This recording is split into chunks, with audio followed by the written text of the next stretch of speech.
Krakowa wyjechaliśmy w czwartek po południu, po drodze zabraliśmy jeszcze kilka osób, przeszliśmy odprawy na granicy, a następnie udaliśmy się w nocny przejazd do stolicy Ukrainy, czyli do Kijowa. Oczywiście po drodze było kilka postoi, a na miejsce mieliśmy dotrzeć około godziny 10 rano.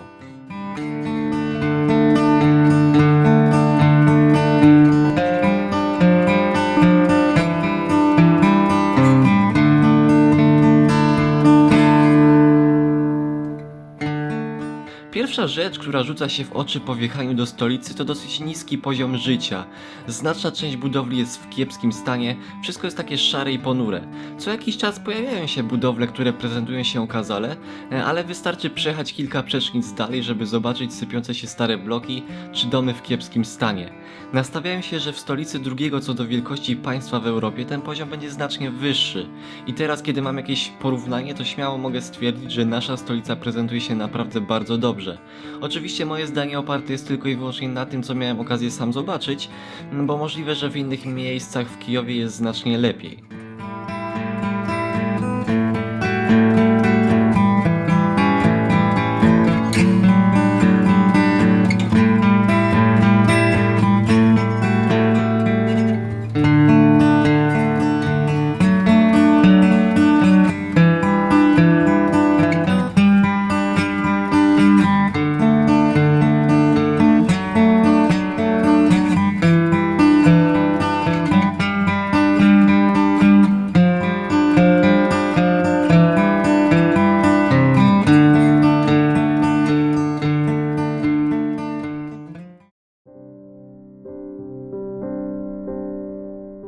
Bardzo pozytywnie wypadają wszelakie budowle sakralne, jak i okolice dookoła nich.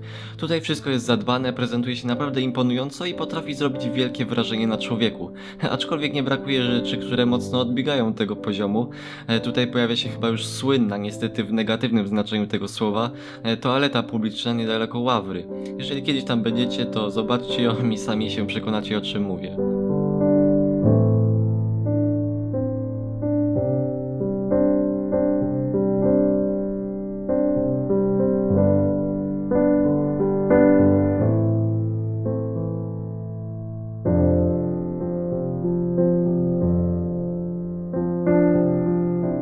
Podobnie ma się sprawa z wszelakiego rodzaju pomnikami, muzeami, miejscami, które upamiętniają dane wydarzenie bądź daną osobę. Tutaj również wszystko prezentuje się bardzo ładnie i ciężko jest do czegokolwiek się przyczepić.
Po zwiedzaniu Kijowa udaliśmy się do hostelu, aby się zameldować. Następnie odbyło się wieczorne zwiedzanie Kijowa dla chętnych. Kto nie chciał iść, mógł udać się na jakieś zakupy albo odpocząć przed dniem kolejnym, dniem, na który większość osób najbardziej czekała.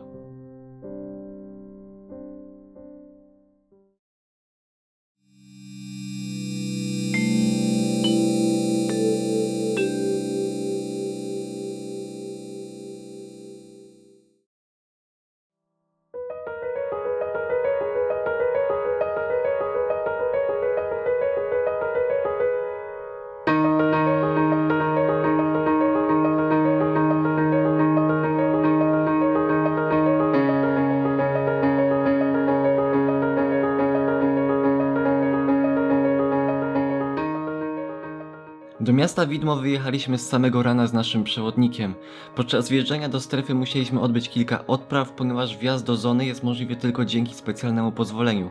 Oczywiście trzeba posiadać ważny paszport, który również jest niezbędny do wjechania na terytorium Ukrainy.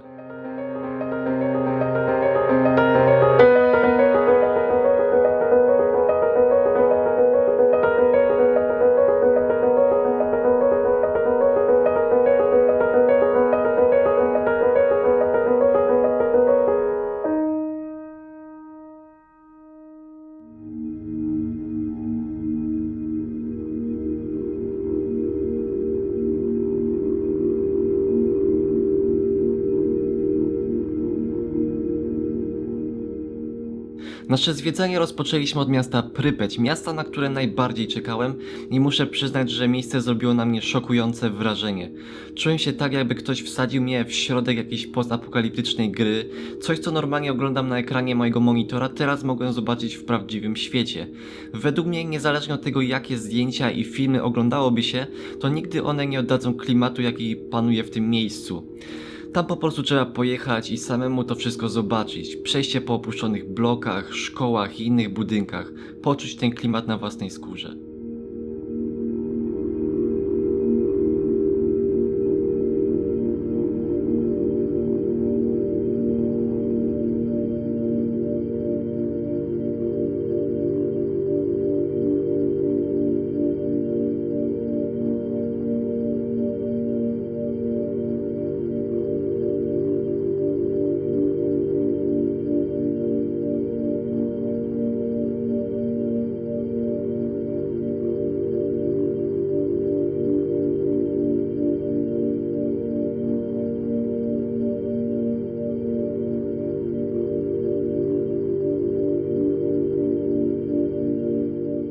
W niektórych miejscach w mieście występują strefy, gdzie promieniowanie jest dosyć wysokie, dlatego podczas zwiedzania zaleca się nie dotykać przedmiotów, które tam leżą i przemieszczać się wyznaczonymi trasami. Unikać mchu, jak i metalowych przedmiotów, ponieważ one bardzo łatwo i szybko wchłaniały promieniowanie.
Następnie udaliśmy się do Czarnobyla, miejsca gdzie wybuchła elektrownia jądrowa.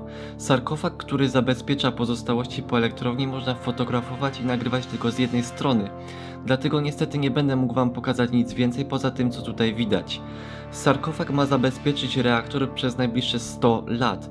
Cały czas jest on uszczelniany, aby jak najbardziej zmniejszyć promieniowanie, które nadal w niewielkich ilościach z niego się wydostaje. Szacuje się, że promieniowanie, które występuje na całym obszarze skażenia, utrzyma się jeszcze przez najbliższe 500 do 1000 lat.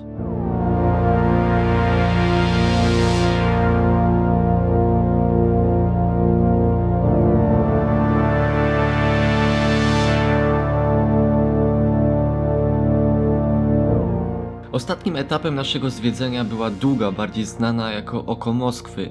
Tutaj również wrażenie jest piorunujące. Kiedy stanie się tuż pod samym fragmentem tego radaru, trzeba pamiętać, że Oko Moskwy to tylko fragment, a nie całość radaru, dopiero wtedy można zobaczyć, jak potężny jest to obiekt.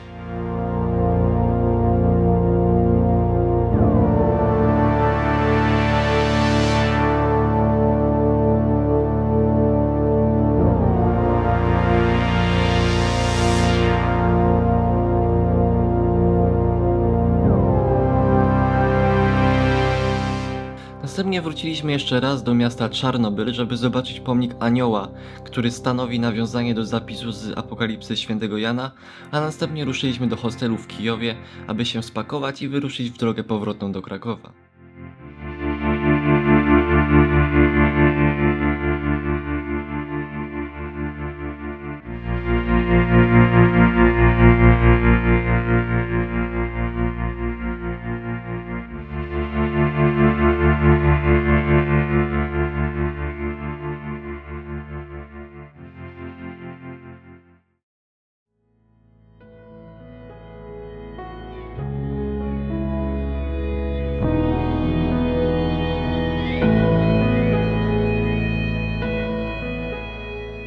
I tak zakończyliśmy nasz wyjazd Czarnobyl Tour 2017.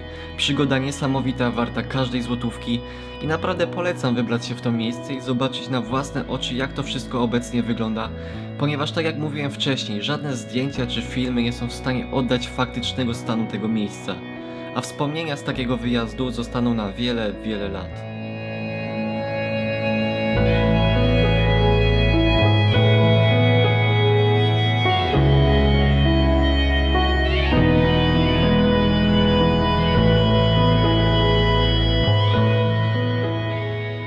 Jeżeli macie jakieś pytania odnośnie wyjazdu, to śmiało piszcie.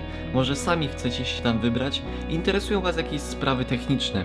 Ja już tam byłem i wiem, jak to wszystko wygląda, więc chętnie odpowiem na Wasze wszystkie pytania. Jeżeli film Wam się podobał, to zostawcie łapkę w górę. Jak jeszcze nie subskrybujecie mojego kanału, to zachęcam do tego, ponieważ niebawem ukaże się wiele ciekawych materiałów, a dzięki subskrypcji będziecie z tym wszystkim na bieżąco. Dziękuję za uwagę i do zobaczenia.